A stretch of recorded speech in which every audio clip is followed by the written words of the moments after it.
Começando então o nosso programa Momento Sindical deste sábado, aqui pelo canal 10 da TV Tubarão, hoje entrevistando aqui uma representante do Forbriga Advogados Associados, a doutora Patrícia Pelcos, que vai estar aqui conversando com a gente, comentando com a gente a respeito da reforma da Previdência. E também a gente vai estar conversando sobre algumas outras coisas, mas preferencialmente a gente vai tratar de Previdência Social. Como está, como pode ficar ou como vai ficar. Então, com a doutora Patrícia aqui hoje no nosso programa, fazendo esse bate-bola com ela, fazendo essa conversa com ela. A gente teve recentemente aí uma palestra aqui em Butiá e hoje uma conversa aqui no nosso programa Momento Sindical, aqui pela TV Tubarão, pela TV Atualidade, no canal 10 da Tubarão. Doutora Patrícia, é um prazer receber a senhora aqui no nosso estúdio, receber aqui no nosso sindicato e seja bem-vindo no programa Momento Sindical. Muito obrigada pela oportunidade de vir aqui apresentar um pouquinho do nosso trabalho e falar um pouquinho sobre a Previdência, que é um assunto muito importante e que está mais em pauta do que nunca, né? Porque estamos vivendo uma grande mudança aí na Previdência. Está para ser votada, a coisa está bem complicada. Está para ser votada. Primeiro, quem é a doutora Patrícia? Ela vem de onde? A gente tem aqui na nossa região os Pelques, é da nossa região aqui. De onde é que vem a doutora Patrícia? Dizem que os Pelques são todos parentes, né? Dizem isso, né? Então, aqui é uma família, né, com um nome pequeno, né? Então tem bastante membros e todo mundo seria parente, né? Mas eu sou natural de Novo Hamburgo, resido hoje em Montenegro e trabalho para o Forbriga Advogados, que é o escritório de Porto Alegre, mas que tem uma ampla atuação aqui na região carbonífera, né? Junto ao Sindicato dos Mineiros e também outras associações sindicais, né? Tenho 6 anos de experiência na área, toda na parte previdenciária, especialização na área. Formação pela Universidade de Caxias do Sul, me formei em 2013, tenho pós-graduação pela UBRA e atualmente estou cursando uma pós-graduação para a parte previdenciária, empresarial e previdência privada pela EBRAD. Então já tenho aí um certo tempo todo trabalhando, uma boa estrada na área previdenciária só, né? Eu queria que você fizesse um resumão para a gente aí das alterações que estão sendo propostas na reforma da Previdência. A gente teve recentemente as alterações na questão da terceirização, que acabaram criando aí a terceirização sem limite, onde os trabalhadores acabaram levando chumbo isso no governo Temer. Também tivemos a reforma trabalhista, que está aí criando problema, criando entraves para os trabalhadores, gerando desemprego e não emprego. Exato. E criando subemprego no nosso país. E agora vem aí a reforma da Previdência. E logo ali já vem aí também uma nova reforma trabalhista com a 881. Então, quer dizer, são muitas coisas acontecendo ao mesmo tempo e os trabalhadores não têm condições de assimilar tudo isso de uma vez só. Então é importante a gente ter esses programas para fazer essa divulgação. Agradeço a sua participação aqui junto com a gente, com certeza outras vezes será convidado para vir conversar com a gente. Eu queria que você fizesse um resumão disso tudo, porque é uma reforma que agrega pega todas as outras junto, né? Porque mexe com toda a vida dos trabalhadores. Exatamente, não só com o trabalhador, né? Também a pessoa que é o contribuinte, né? Que não necessariamente trabalha, também vai sofrer com mudanças, né? Então, assim, os principais pontos aí da reforma, ele caminha muito próximo da reforma trabalhista, porque a gente vai ver reflexos, né, futuros com relação à questão do trabalho intermitente, né, com todos os reflexos disso na Previdência também, né. O sonho do brasileiro é poder se aposentar, né, um dia bem, né, que possa arcar com suas despesas, que não seja um encargo para a família na terceira idade. Então todo mundo tem uma preocupação, né, com o seu futuro, né? E a Previdência é isso, né, a garantia do seu futuro depois de anos de trabalho. Tem muita gente que diz que primeiro vou construir a minha aposentadoria, vou me aposentar, vou viver depois. Exato. Só que agora esse sonho está ficando cada vez mais complicado. Tem que ser muito bem planejado isso aí, hoje principalmente, né, com todas essas mudanças. Por quê? Atualmente, as regras para concessão de aposentadoria, elas são as seguintes: tem uma idade para aposentadoria de idade, que seria 60 anos para a mulher e 65 anos para o homem, no mínimo 15 anos de contribuição, que seria, na verdade, 180 meses de carência, que seria uma contribuição mês a mês. E temos as aposentadorias por tempo. As aposentadorias por tempo teria a por tempo de contribuição, que seria 30 anos de contribuição para a mulher ou 35 anos para o homem. Nesses períodos pode ter reconhecimento de tempo especial, tempo em escola técnica, trabalho rural, né? Entre outras atividades que contam como tempo de contribuição. E não há uma idade mínima para esse tipo de aposentadoria. Completando 30 anos a mulher ou 35 anos o homem, faria jus já à concessão de uma aposentadoria.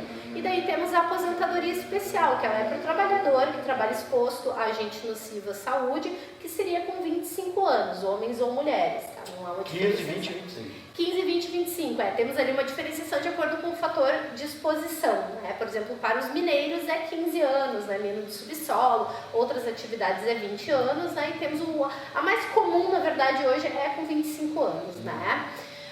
O que muda daí com a reforma?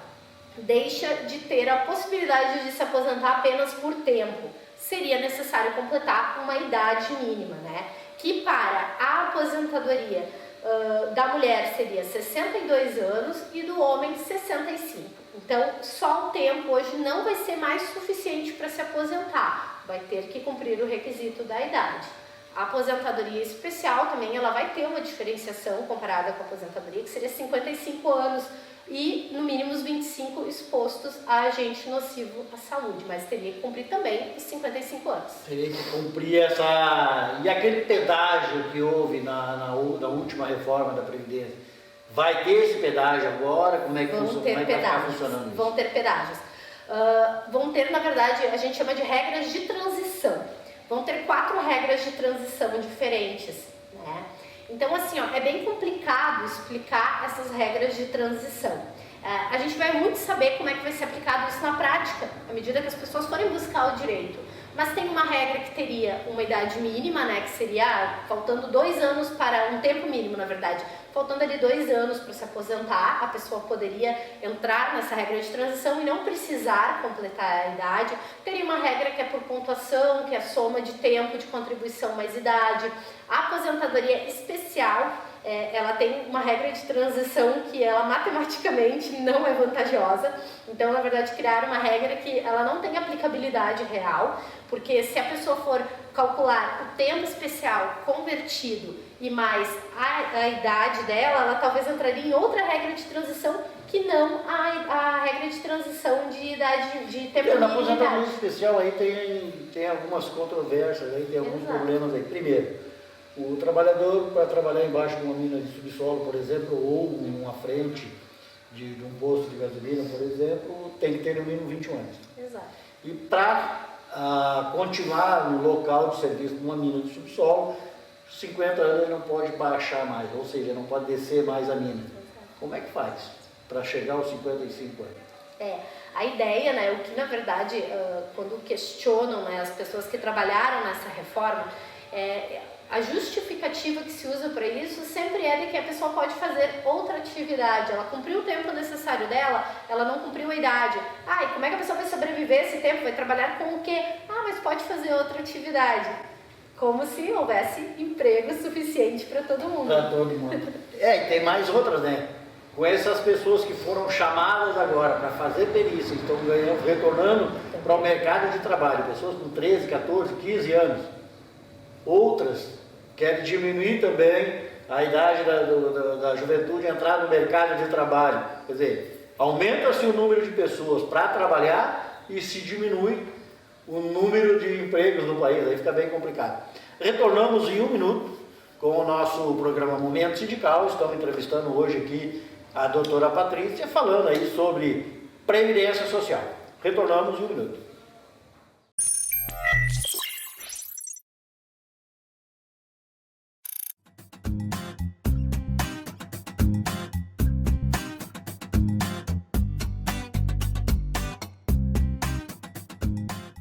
Retornando com o nosso Momento Sindical de hoje, conversa aqui então com a doutora Patrícia Pelco, do escritório Foro Briga Advogados Associados, falando sobre Previdência Social. E no bloco anterior a gente estava falando aqui a respeito dos requisitos da aposentadoria especial, especificamente dos trabalhadores mineiros, dos trabalhadores em postos de gasolina, o pessoal aí que trabalha com a insalubridade que poderia ter a aposentadoria especial de 15, 20 e 25 anos, e que agora, com a nova reforma da Previdência, aí, isso está sofrendo uma série de alterações, e a doutora Patrícia vai explicar melhor isso para a gente.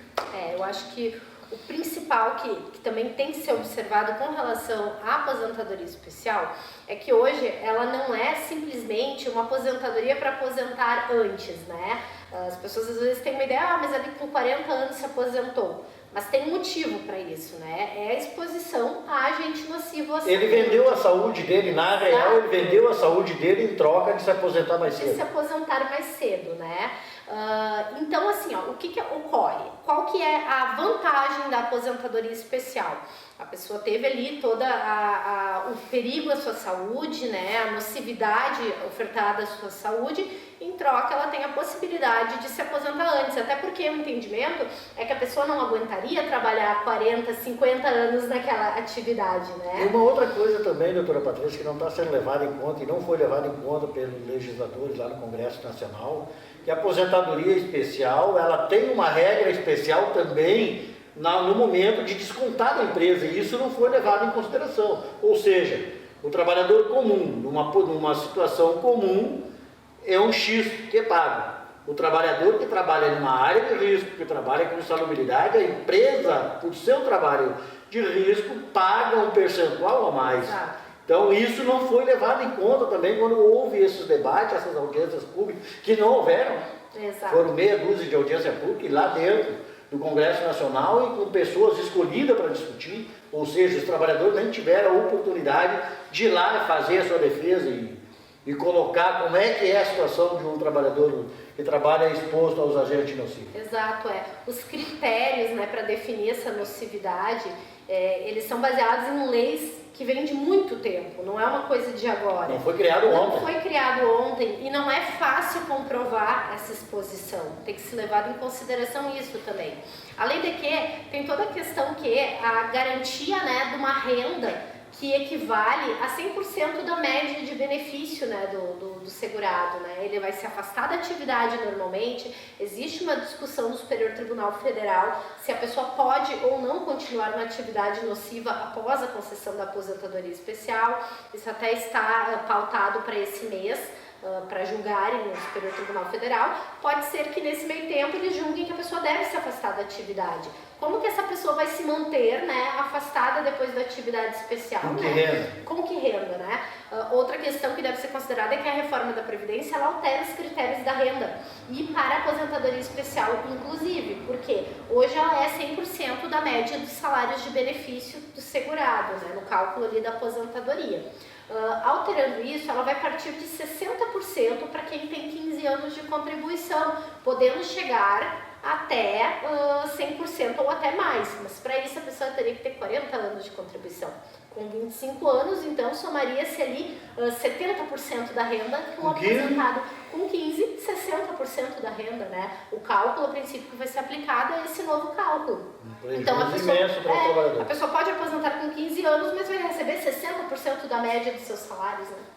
É bem complicado. Essa é importante a gente fazer esse debate, fazer essa conversa, até porque esse é um assunto que não acaba agora, que com certeza vai haver um embate, ainda mesmo que aprovada a reforma da Previdência, vai haver um embate, porque fica muitos pontos de interrogação em tudo isso, né, doutor? Exato, né? Qual é a vantagem de se aposentar antes, né? Se a pessoa já teve a saúde degradada por conta, né, da exposição ao agente nocivo, teve a possibilidade de se aposentar um pouco antes, né, que a maioria, e, né, ao mesmo tempo não vai ter direito a uma renda que garanta ali, né, a sua saúde, né, pro resto da vida, né, na terceira idade, né, pós-trabalho. E a questão do trabalhador que trabalha com agente nocivo e sofreu um acidente de trabalho e por conta disso vai para uma indenização, para uma aposentadoria por invalidez. Como é que funciona esse cálculo? Como é que vai ficar funcionando esse cálculo? A princípio, para o acidente de trabalho,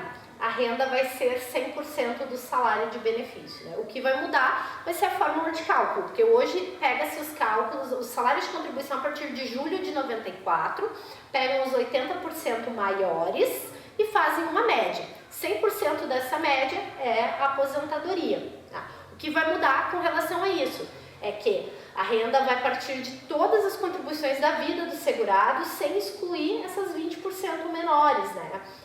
Possibilitando, né, se a pessoa teve períodos em que o salário foi menor, ele vai entrar para a média, então automaticamente vai reduzir a renda, não é o salário que a pessoa recebia na ativa.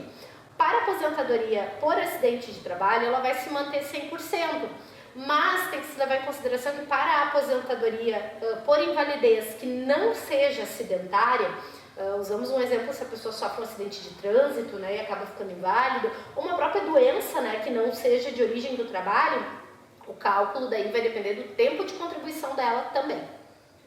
Aí no caso, 60% mais alguma coisa. 60% a partir de 15 anos de contribuição e mais 2% a cada ano, além dos 15 trabalhados. Bem complicada a situação aí, os advogados aí vão ter uma série de problemas. E a viúva, como é que fica nessa situação?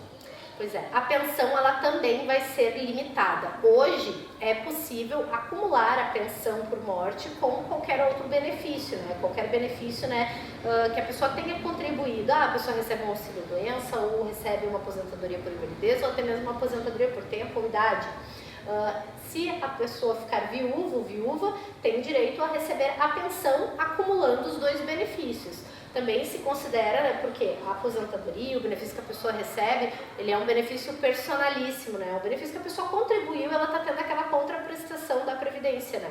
E já a pensão, ela é um benefício que outra pessoa, né, contribuiu, deu direito, né, e é um benefício para dependente. Então, ela pode ser acumulada sem problemas. Com a reforma, isso também cai.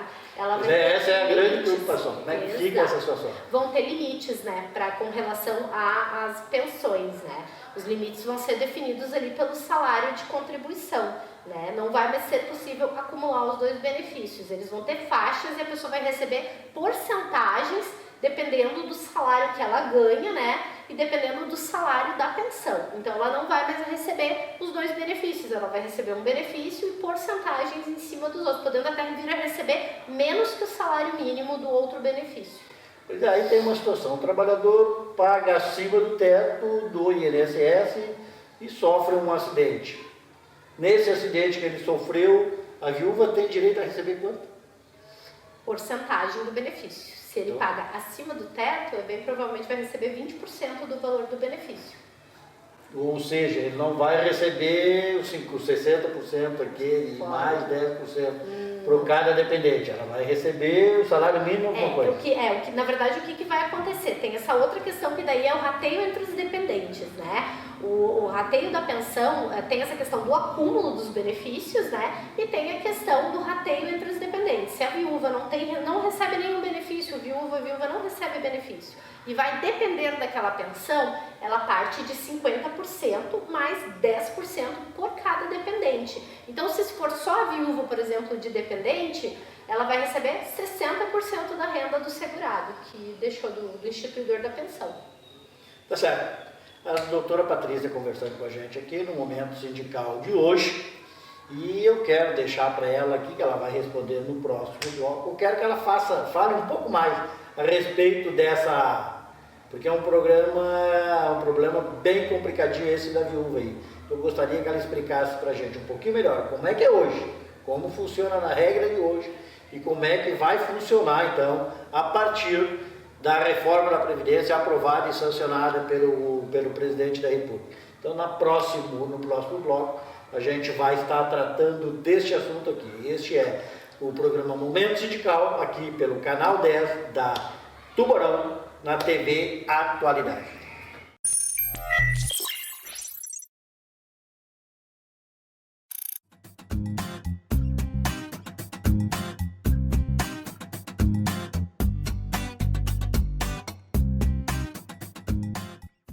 Retornando para o nosso Momento Sindical de hoje, aqui pela TV Atualidade, canal 10 da Tubarão, conversando então com a doutora Patrícia Pelcos, do escritório Furbriga Advogados Associados.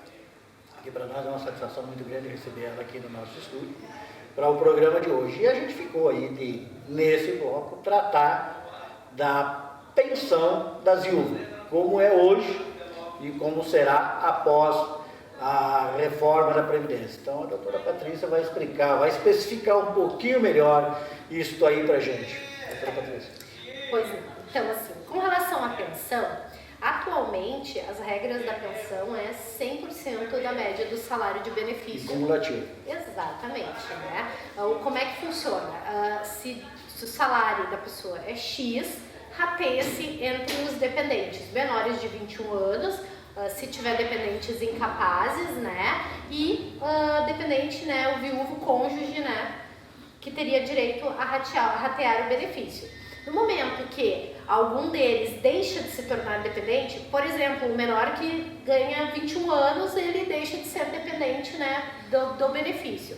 Esse valor da pensão converte para a viúva, né, ou para o cônjuge. Não altera o valor. Não altera o valor, ele na verdade vai para a parte, né, a cota parte da viúva.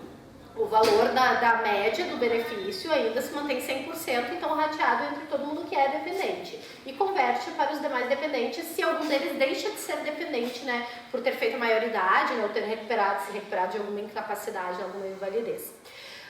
Com a reforma, né, o cálculo muda. Ele vai ser 50%, na verdade, né, dos salários, somando-se 10% para cada dependente. E o que acontece? No momento que algum dependente deixa de ser dependente, esse valor se extingue. Volta para o caixa da Previdência. Volta para a Previdência, né? Então, digamos, uma mãe com 2 filhos, né, viúva. O valor do benefício, ela vai receber 60%, porque é ela, né, os 50% mais os 10% dela, e mais 20% dos filhos, daria 80% do benefício. Um dos filhos fez 21 anos, deixou de ser dependente, começa a receber, então, 70% só do benefício. O outro filho fez 21 anos, só 60% do valor. E aí sobra os 60% para ela. Sobra 60% para ela. Uma outra questão, doutora, é a situação do limite do valor da pensão. Como é que fica a partir de agora? Agora não tem isso, não tem limite. O salário do contribuinte. E a partir da reforma da Previdência, como é que fica? Tem um limite? Vai ter um limitador? Como é que fica essa situação? Vai ter um limitador, sim, que vai depender do valor que a pessoa recebe de benefício e que depende do valor do benefício instituído, né, do benefício de pensão. Né? Então, vai ter sim um limitador, vai ser feito um valor de acordo com os salários, né, das pessoas, né, podendo inclusive a pessoa receber até só 20% da renda do instituidor ou daqui a pouco da sua renda, né, de aposentadoria. Por exemplo, o trabalhador recebe 5 mil reais. Na pensão, 50% da viúva seria 2.500. Não vai ser isso. Não vai ser isso. Se ela recebe um benefício, não vai ser isso. Ela vai receber só uma porcentagem do benefício do instituidor. Caraca, mais isso. Uma outra situação que é importante a gente tratar também, conversar a respeito disso aqui. O trabalhador a vida inteira pagou acima do teto. Ou seja, acima do INSS, ele tem a esperança e tem a expectativa que vai se aposentar no teto. A partir de agora, ele não vai mais receber no teto, ele não vai conseguir receber no teto. E eles têm dificuldade, as pessoas estão tendo dificuldade de entender isso. Eu gostaria que a senhora explicasse para a gente isso aí, como é que será isso na prática e o porquê que ele não vai receber no teto. Como foi referido, para começar, é muito difícil uma pessoa contribuir no teto a vida inteira, tá? Mas levamos essa hipótese de que tenha contribuído, tá? Existem ali umas questões que houveram reajustes do teto. Todo ano existe um reajuste do teto da Previdência. O que acontece? Quando fizeram os reajustes, os salários não foram acompanhados, eles se mantiveram no antigo teto. Então, automaticamente, ao fazer a média, o salário não vai ser no teto da Previdência, né? Outra dúvida que recorrentemente as pessoas me perguntam, e que é interessante explanar também, é que antigamente quem se aposentou ali nos anos 90 sempre perguntam: mas eu ganhava na época 10 salários mínimos, 8 salários mínimos e hoje eu estou recebendo 2 salários, estou recebendo um salário e meio, por que isso acontece? Primeira coisa é porque o salário de benefício é desvinculado ao salário mínimo. Houve essa desvinculação lá em 88. Isso aí, houve a desvinculação, ele hoje é corrigido pelo INPC, que é o Índice de Correção Monetária, enquanto que o salário mínimo, ele é reajustado de acordo com uma lei, né? Então todo ano ele muda, podendo nem sempre acompanhar o outro. Tiveram anos que o salário mínimo subiu bastante, enquanto que o INPC normalmente corrige, tiveram anos que foram 7%, no último ano foi 13% e alguma coisa, né? Essa foi a correção para os aposentados. Então, por óbvio, esses reajustes fizeram com que a renda se desvinculasse e, por óbvio, reduzisse ali o valor da quantidade de salários mínimos que a pessoa recebia. E uma outra situação também que às vezes os trabalhadores não levam em conta no momento de pedir a sua aposentadoria e de fazerem o cálculo da sua aposentadoria é aquela. Era 36. As 36 últimas contribuições.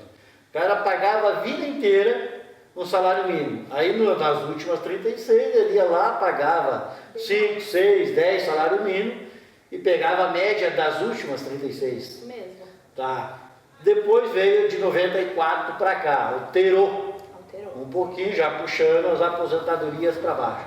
E agora, com essa nova regra, que vai ser todo o período, aí arrebentou com tudo, aí vai lá para baixo. Mas também não deixa, de certa forma, de ser justo, né?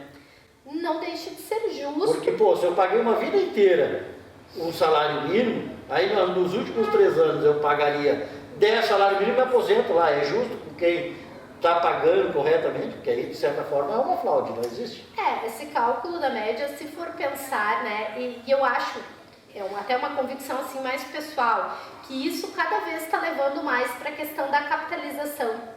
Eu vou receber de acordo com o que eu contribuí na minha vida. Não vai ter formas de eu me desvincular, burlar isso aí. Porque hoje ainda existem, né, possibilidades, bem menos, porque você tem que pensar numa contribuição que vem desde 1994, né, muita coisa, né? Mas, ao mesmo tempo, tem como eu planejar ainda uma renda um pouco maior, né? Se eu vir a contribuir mais alto nos últimos anos. Banco para receber lá na frente. Para receber lá na frente, uma espécie até de investimento. Mas o que acontece? Levando em consideração essa questão, né, que se fala, que é um desejo do governo em tentar implantar o sistema de capitalização no Brasil, já começa por aí, né? Levando em consideração tudo que eu contribuí ao longo da minha vida.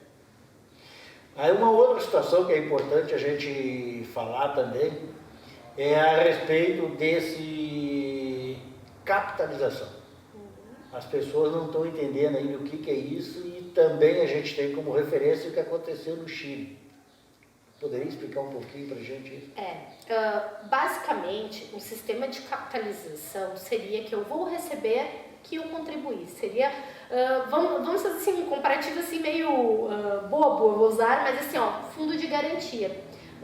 Seria uma conta da Previdência. Eu vou contribuir a minha vida e aquele valor vai ficar ali capitalizando para mim. Provavelmente vão ter algum reajuste, né? Há pouco tempo eu assisti uma palestra voltada mais para a parte de previdência privada, porque os planos de previdência privada existem planos que são de capitalização, né? E os economistas, eles defendem muito essa ideia da capitalização. Eles acham que é o sistema mais justo, né? Só que a gente tem que considerar que a gente tem um sistema previdenciário que é uma previdência social. E as pessoas Seguridade social. E as pessoas que não podem contribuir. As pessoas que não puderam contribuir. Os desempregados, as pessoas que nunca puderam contribuir na vida por algum motivo, o próprio rural, né, o trabalhador rural, que hoje ele não contribui no mesmo método que o empregado ou que o contribuinte individual. Ele contribui de acordo com os impostos, né, que ele paga lá nas transmissões dos negócios rurais dele, né? Uma porcentagem diferenciada, mas ele não tem, se for olhar lá no cadastro dele junto ao INSS, por muitas vezes não tem a informação de que ele é rural, né? Não tem ali a contribuição mês a mês que ele fez, né? Então, como que fica para essas pessoas que não puderam contribuir, né, para a Previdência ou que contribuíram dessas outras formas? Mas eles estão sofrendo também agora uma alteração, né? Se não tiver um X valores no ano, Como é que fica? Na verdade, agora com a reforma também vão ter mudanças assim com relação ao valor, né? Se a pessoa não tiver uma contribuição, na verdade uma transação rural ali do negócio rural dele dentro de um valor X, ela vai ter que pagar para a Previdência valores, senão não valida aquela contribuição. Isso para o rural. No caso, ele não conseguiu contribuir, mas mesmo assim vai ter que bancar. Vai ter que bancar. Retornamos em 1 minuto aqui pelo canal 10 da Tubarão TV Atualidade.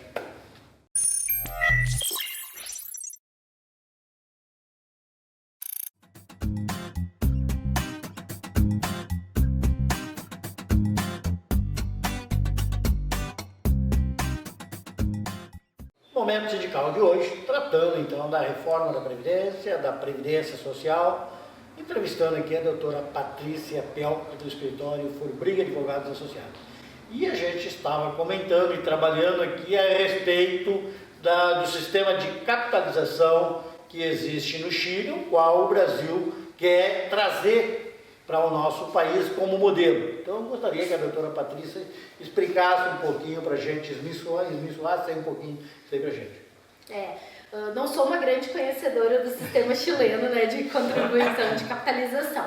Mas assim, basicamente, o sistema de capitalização é você receber o que você contribuiu, né? E o grande problema que nós temos no Brasil hoje é quem não contribui, quem contribui de outras formas e como que vão capitalizar realmente esse valor, né, que o trabalhador vai lá e paga para a Previdência, né? Como que isso seria feito? Porque dentro dessa capitalização que está sendo imaginada, não existe a participação da empresa que existe hoje. Também tem isso. Como é que ficaria na prática isso, doutora Patrícia? Pois é, na verdade, hoje na PEC 6, eles não referem nada de como que seria esse sistema de capitalização.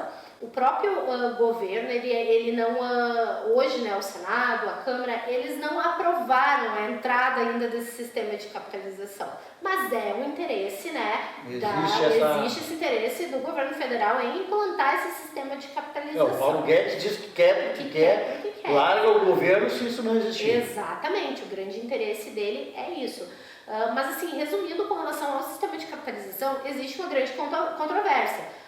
Os economistas, né, que trabalham com a parte matemática e financeira, eles acham que é um grande trunfo do país, isso que vai melhorar o país.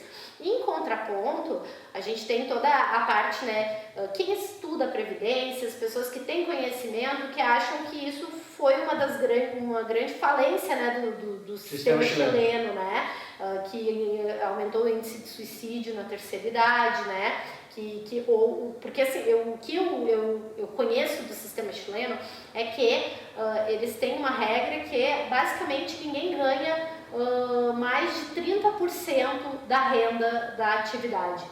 Né? Então, imagina, né, as pessoas viverem com 30% do valor que contribuíram ao longo da vida. Ao longo da vida. O problema que assusta lá também é as pessoas, os próprios casais se suicidando em comum acordo para não deixar prejuízo para a família. Pô, isso aí assusta. E a gente tem um outro problema que é até social aqui no Brasil. Olha o tamanho do Brasil e o tamanho do Chile. Né? O Chile é um país desse tamanho, né? Comparado em tamanho, né? Temos essa questão. A gente vive um contraponto social, porque a gente sabe que pessoas que têm um nível de vida mais alto vivem mais do que pessoas, né, da parcela pobre do Brasil, né? A terceira idade hoje, ela depende de saúde, depende, né, de uma estrutura de sistema de saúde. A gente tem essa estrutura, sendo que o Sistema Único de Saúde hoje ele é financiado também pela Previdência. Pela Seguridade Social. E também já existe o interesse do governo, e já diversas vezes isso já foi comentado, de privatizar o Sistema Único de Saúde, ou seja, deixar de ser público e passar a ser contribuiu, tem, não contribuiu, exato. Babalso. E como é que vai ser a assistência dessas pessoas, né? Tem tudo isso que é bem complicado. Uma outra situação que a maioria dos trabalhadores às vezes não entende, e é importante a gente dar uma conversadinha e voltar um pouquinho atrás, por que o rural nunca contribuiu e tem direito a um salário mínimo de aposentadoria E quando isso aconteceu? Porque agora, recentemente mesmo, a gente tem sido questionado a respeito disso. Porque tem alguns trabalhadores da ativa que não entendem isso. Gente, a doutora Patrícia vai acabar de explicar. Não é que o rural ele não contribui, é importante. Não contribuiu lá atrás, quando houve a desvinculação do salário mínimo. Essa é a importância, que houve uma troca. Eu queria que a senhora desse uma explicadinha nisso. Houve uma troca. Aí também entendo eu que é um reparo social, né? O trabalhador rural, ele contribui, né? Ele contribui pagando impostos. Antigamente não havia essa regularização, né? De como ele pagaria impostos, né? Que dariam direito a essa aposentadoria. Mas a gente tem uma boa parcela de trabalhadores rural que hoje mantém o país, né? Mantém, né, o alimento da nossa mesa, né? Também tem essa questão aí de uma reparação social, né? Com relação ao trabalhador rural, né?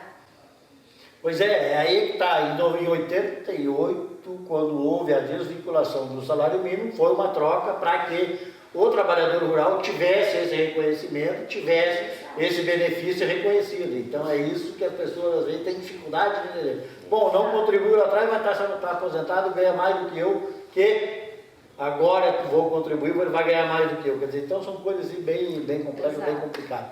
Mas eu gostaria que a senhora continuasse falando a respeito do sistema chileno, a respeito da idade mínima do Chile, como é que funcionou isso, como é que está hoje. Porque lá eles estão com 20 e poucos anos, né? 20 e poucos anos, Como é que foi o início, como é que as pessoas estão se adaptando a isso, como é que está sendo isso? Poderia dar uma...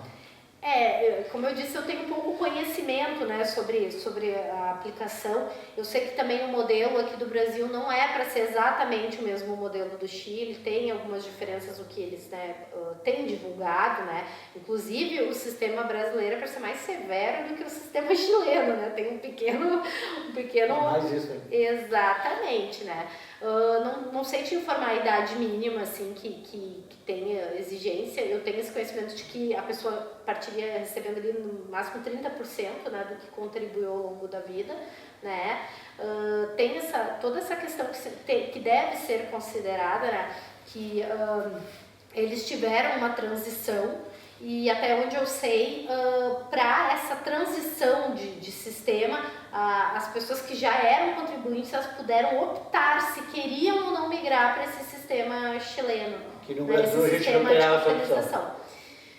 Existe uma controvérsia, né? Não disseram que não terá, né? Mas eles vão ter que pensar e planejar muito bem de que forma que eles vão aplicar essa transição, porque eu preciso saber quanto que eu tenho na minha conta da Previdência, né? O quanto que eu contribuí na minha vida e o que eu vou poder migrar, vai valer a pena, não vai valer a pena para mim, vale a pena manter as minhas contribuições, como é que vão capitalizar isso, de que forma, né? Vão investir aonde, né, essa capitalização, porque essa capitalização basicamente é você juntar o dinheiro, investir em alguma coisa para aquilo ter um lucro, né, para poder pagar o benefício da pessoa para o resto da vida, né? De que forma que vai ser feito isso? E o servidor público, como é que fica nessa reforma da Previdência? O servidor público também vão ter mudanças, né? Agora o governo, agora no Senado, eles optaram por fazer um projeto de emenda constitucional paralelo, onde vão ter mudanças para os servidores dos estados e dos municípios, né? E a União vão ter também mudanças ali com relação à idade, né? Hoje a gente tem ali algumas questões que já os servidores públicos da União, eles já passam por uma primeira reforma, muitos estão pagando um pedágio ainda de tempo mínimo, né? E agora vai ter uma idade mínima. E a única regra de transição para os servidores será completar uma idade e tempo mínimo que somados tem que dar uma pontuação X. Quem não cumprir aquilo lá vai ter que cumprir a idade mínima também do servidor. Porque a gente falou e se comenta muito, se discute muito o regime geral, mas os servidores públicos, por exemplo, tem muitos trabalhadores aí que estão, aí tem o salário prêmio, aquele que eles vão acumulando para chegar lá no final, se aposenta com 2, 3, 4 anos antes, porque foi acumulando aquele salário prêmio. Como é que fica isso agora? Não vai ter mais esse prêmio? Eu não sei te informar como é que vai ficar isso aí também, Emílio, com relação... Porque pela lógica... porque a princípio é o tempo mínimo, né? É o tempo com a idade mínima, né? Porque eles também vão ter a idade mínima ali de contribuição. Esse prêmio aí vai ficar bem complicado. E para os servidores vão aumentar as alíquotas de contribuição também, de 11 para 14. Né? Exatamente. Vai aumentar a alíquota. Então eles vão pagar mais para a Previdência e vão demorar mais tempo para se aposentar. Tá, certo. Esse é o programa Momento Sindical aqui pela TV Atualidade, canal 10 da Tubarão, conversando hoje com a doutora Patrícia Pelcas, do escritório Forbriga Advogados Associados. Retornamos então para o último bloco em instantes.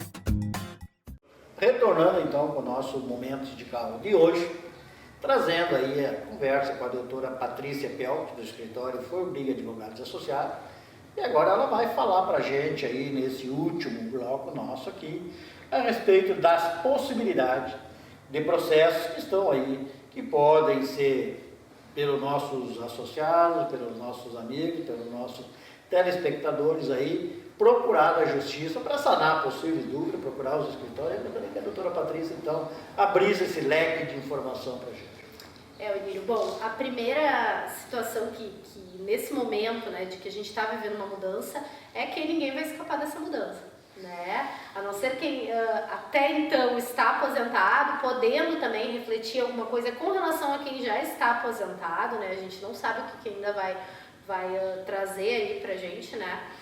Eles desvinculam muita coisa do texto constitucional, o que permite que façam alterações, né, por lei, que é muito mais fácil de aprovar. Mas basicamente, para quem... Uma perguntinha, importante fazer uma interrupção. Existe um debate, existe uma conversa dentro do Congresso Nacional de tirar o aumento obrigatório do salário mínimo, aumento não, o reajuste obrigatório do salário mínimo da Constituição. Qual o prejuízo que isso traz para os aposentados? É importante, eu acho que antes da gente fechar esse bloco, a gente falar a respeito disso. O prejuízo seria eles também enorme. Não reajustarem mais ou alterarem as taxas de reajuste. Ou seja, diminuir as aposentadorias sem precisar passar por uma lei. Exatamente. Seria simplesmente não dar o reajuste, o INPC cruzou lá para cima. Exatamente. Ou até mesmo permitir que os benefícios sejam menos que o salário mínimo, né? O que, né, daria ali a questão de que hoje nenhum benefício é menos que o salário mínimo. Não pode ser por lei. Pode ser. Daqui a pouco, né, eles podem alterar a lei dizendo que pode, né, e que o aposentado não vai ter mais reajuste e cada vez mais o benefício vai reduzindo. E aí acontece nos 30% de Chile. Exatamente. O que é bem importante nesse momento para quem está na iminência, né, de receber um benefício, está à procura de um benefício ou quer simplesmente uma orientação para saber se tem ou não direito, é procurar uma assistência, né, um advogado, uma pessoa que tenha conhecimento da matéria previdenciária para poder orientar. Porque existem, né, questões de direito adquirido, né, a pessoa que já tem um direito, né, e que não tem daqui a pouco conhecimento dele, né, existe a questão de que os seus direitos contam a partir do requerimento administrativo no INSS. No momento do protocolo. Fiz um pedido no INSS ali que eu dei origem ao meu direito, né? Então, independente se tiver que discutir algum período, se o INSS está me negando um direito, meus direitos partem dali. Então, eu não vou ser atingido pela reforma da Previdência se eu fiz esse requerimento antes. No caso, o trabalhador não fez, não foi lá, não fez o protocolo, ou seja, o primeiro pedido de aposentadoria. Veio a reforma, ele já vai pela regra não. Independente de se ele está sendo prejudicado ou não. Se ele já tem tempo agora para contribuição, para o tempo de contribuição dos 35 anos, mas ele não fez o pedido, ele só vai poder se aposentar com 65. Exatamente, ou por alguma das regras de transição.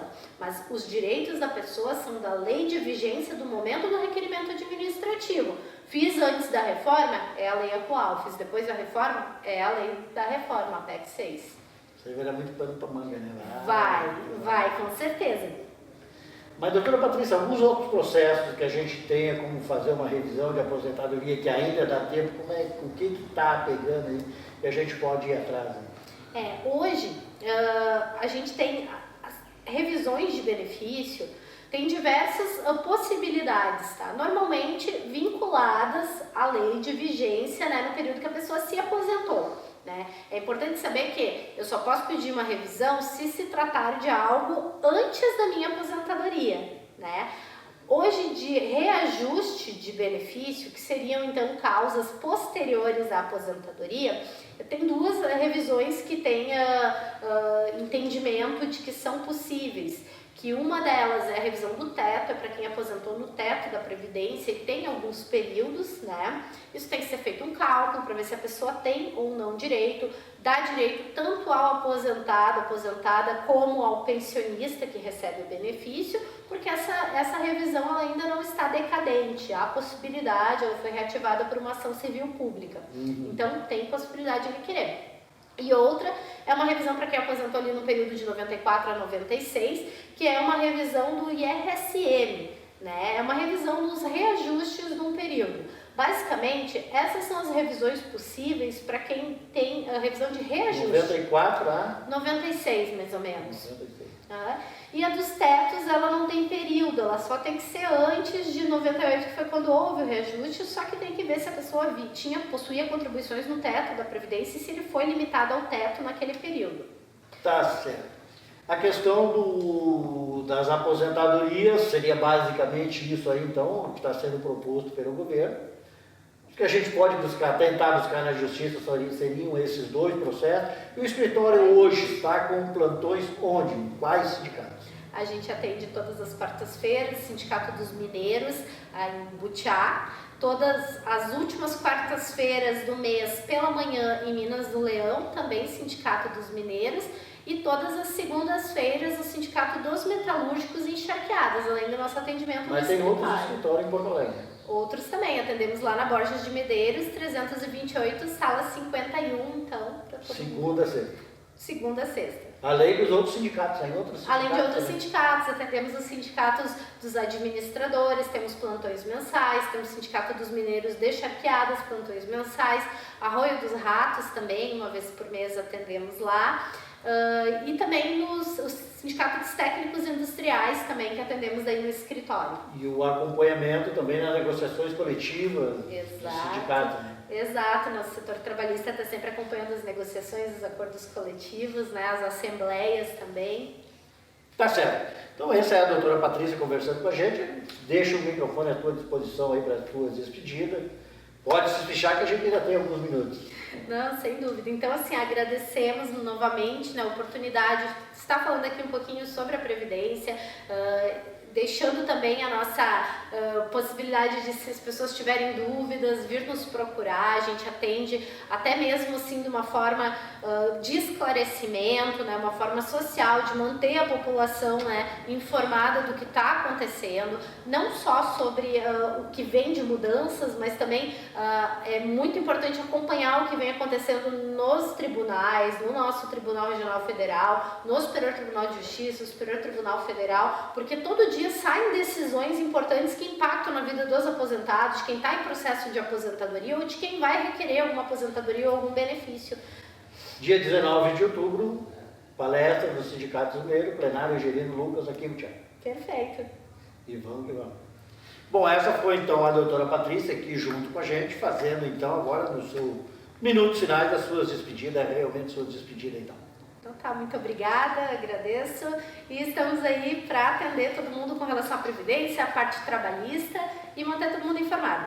Tá certo, quero aqui então fazer dois convites. Primeiro, dia 19 de outubro aqui no plenário Gerino Lucas, estaremos aí com a palestra a respeito de Previdência Social, a respeito da 881, que também vai impactar a vida dos trabalhadores, e uma outra proposta que a gente tem, uma outra conversa que a gente tem aí, é a primeira cavalgada da cidadania que deve acontecer no dia, da cidadania não, primeira cavalgada da Rota do Carvão, que vai acontecer no dia 14 e 15 de novembro, saindo de Butiá dia 14 até o Porto do Conde e retornando então dia 15 de novembro, feriado, retornando ao Butiá. Então fica aí o convite aos nossos patrocinadores, aos nossos amigos, aquelas pessoas que estão sempre junto com a gente. Um abraço a todos aí e até sábado que vem, se Deus quiser.